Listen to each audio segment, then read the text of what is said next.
The big one here is that vaccinations allegedly cause autism. True or false? It's absolutely false. There's no evidence that supports. Where did this come from that everybody just wanted to, like, a panic mode?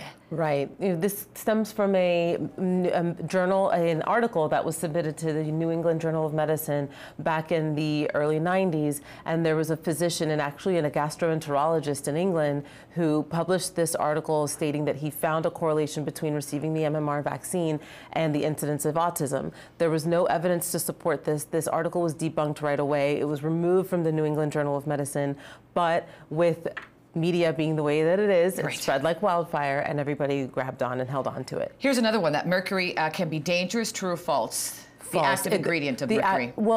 Right. So thimerosal is a mercury-containing product. There's a very, very, very small amount. It's a preservative in the vaccine. It does not cause harm. There's no evidence that it causes any type of neurodevelopmental disorders, neurologic disorder. The only thing that it does cause rarely is severe allergic reactions. All right. Another one that I hear, the last time I went to the pediatrician, I think my daughter received, I want to say 3. And I was like, just get it over with. You know, bam, bam, bam. And another mom was saying, oh my gosh, isn't that too much for your daughter? And I was like, well, the doctor told me to do it, so I'm going to believe the doctor. Do you get that a lot? Adults, too many vaccines today. Too many, too much for them, and overload to the system. So overload to the system, I'm not quite sure what the patients are referring to, but the vaccines don't use much of our memory cells, so we're not overloading the immune system. We can still mount a response.